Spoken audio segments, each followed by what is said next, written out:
Hi everyone, I'm Mike Adelizzi, CEO of the American Supply Association. First of all, let me just start out by saying we've been thinking a great deal about you and your employees and how you guys are holding up during these difficult times. You know, as we talk to members around the country, we know some of you are pretty hard hit and impacted by what's going on, while others are maybe hardly impacted at this particular point. However, our entire industry and country is in the grips of this crisis that we've never seen in our lifetimes. The ASA team, we've been impacted. We're working remotely, have been for the last couple of weeks. We'll continue for at least 2 to 4 more weeks based on the guidelines from the federal government and our state government. But we are working hard to provide you with critical information about what's happening and how you can get through it. So be watching for the information we've been sending out on a daily basis. Now, I know in the past we've inundated you. We've heard a lot of complaints that you send us too many emails. We have restricted what we are publishing to the most important information that you really need to hear, and we'll suspend all other emails that we typically send out to you. Watching what's going on the news, it is kind of gratifying to me that I never thought in my lifetime we'd ever not look at athletes and actors and actresses as our heroes and care about what they really have to say. You really don't see that on TV anymore. Instead, you see the stories, the heroic stories of the truck driver, the grocery store clerk, the nurse, the farmer, the police and other first responders that are out there every day helping us, helping protect us, helping to provide the food and the things that we need to sustain ourselves. To me, they're the real heroes. Millennials are getting a pretty bad rap.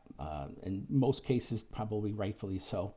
But all of us have cases in our families where millennials really are shining right now. I know in our family, my daughter-in-law, who's 6 months pregnant, has been working in the hospital that had the first 2 documented cases of COVID. When it first started, it was pretty much isolated, but now pretty much on every floor there are rooms with patients that have COVID, and she still goes to work every day. My son's a police officer on the front lines. Son-in-law and daughter are farmers in Central Illinois.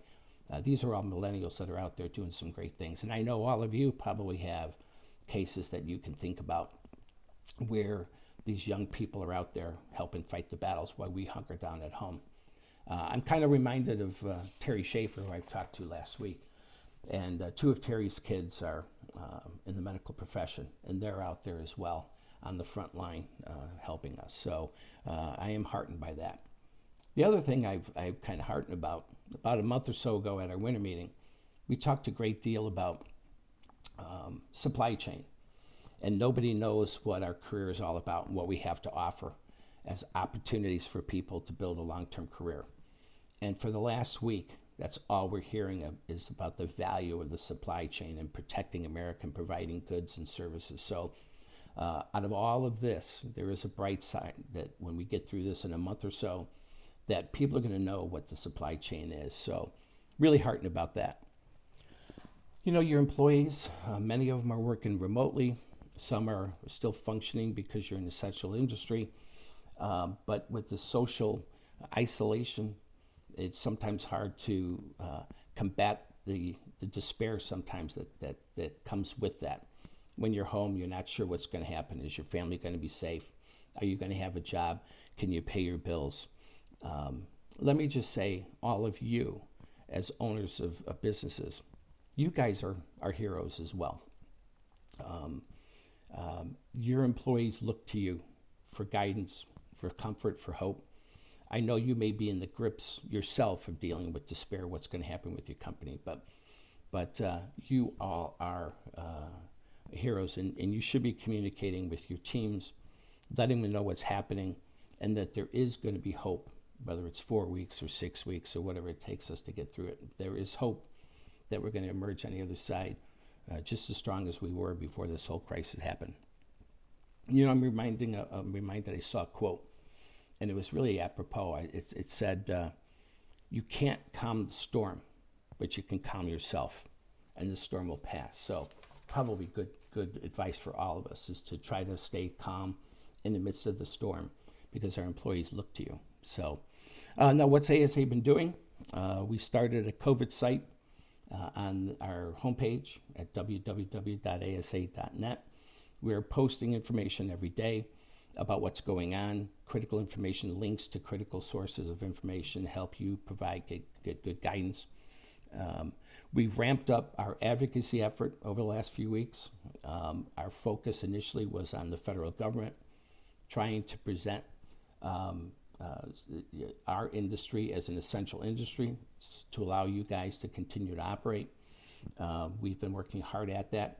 We have new guidelines that just came out over the weekend that list our industry, both the industrial side from the energy sector to the water and waste treatment side for all of us. So you can go on our website, go to the COVID site, and find the 12-page document that outlines the critical industries that are out there.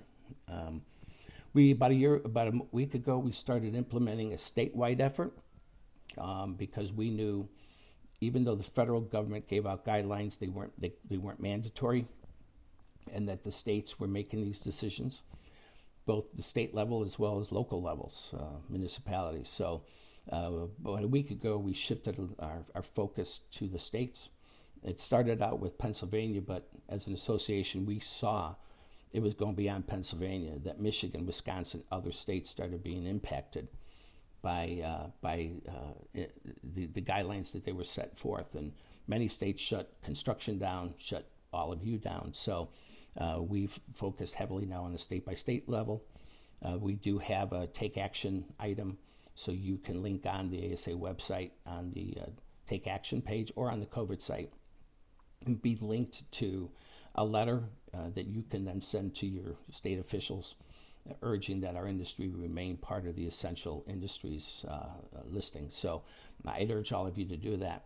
From the federal side, we had about 2,400 members and employees send over 8,000 letters to the federal government. So it did work, and our industry is still considered essential from the federal government standpoint.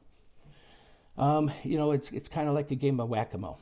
I know in Texas, the governor resisted heavy restrictions. Our industry was listed as essential, but I think in Austin, the mayor shut everything down in Austin. So it's not only state by state, but a city by city level.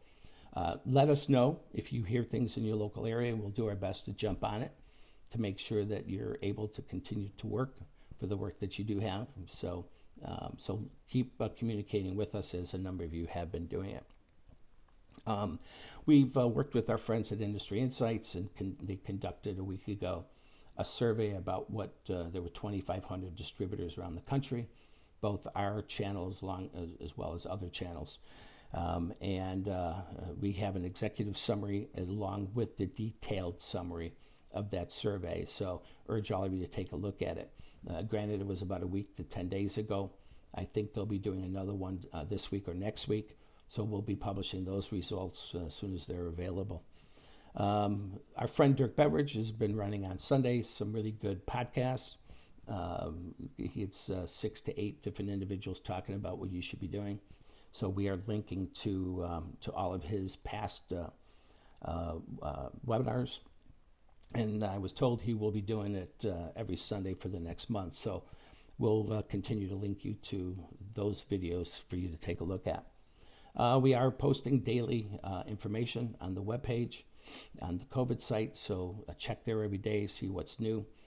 The Ed Foundation, I know, is a number of members are asking to be able to train their employees that are working remotely.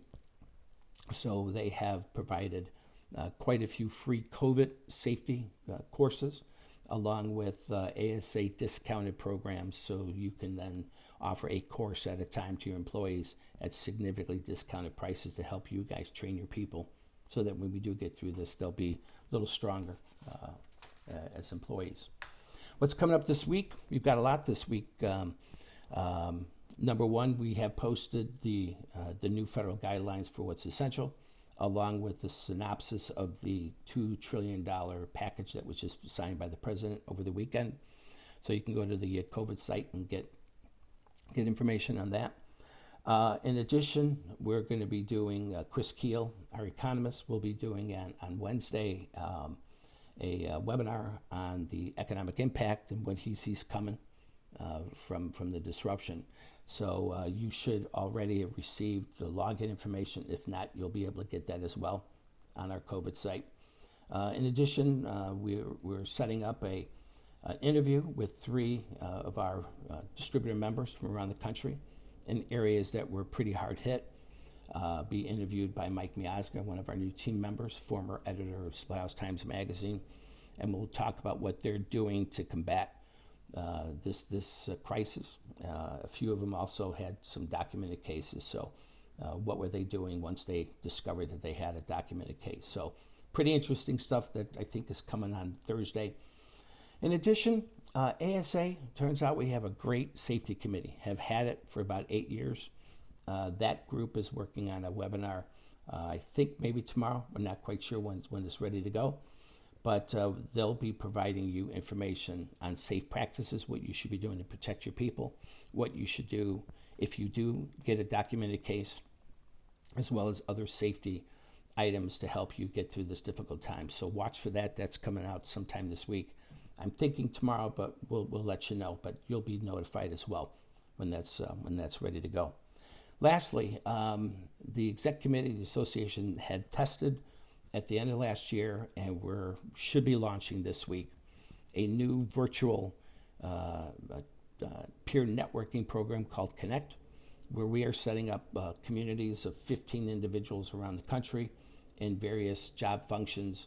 A few are active. I think we have a training one right now and an operations one. In fact, I was told that the ops one that just happened last week, tremendous amount of questions and give and take on what they're doing differently. So that should be launched later this week. So you'll be able to sign up your key people to work monthly through this difficult time. So we're excited about that. We continue to work hard. Please keep letting us know what's going on. Again, visit the ASA webpage at www.asa.net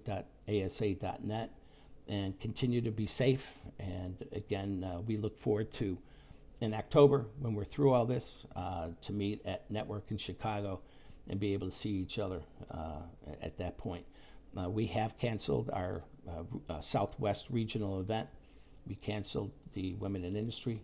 Both had record attendance, and we're moving in the direction right now of canceling the Emerging Leaders program that was scheduled for Nashville at the beginning of May. Don't look like we're going to be able to get that one in, so making efforts to cancel that as well. So in the meantime, stay safe, and we'll be talking with you soon. Thank you.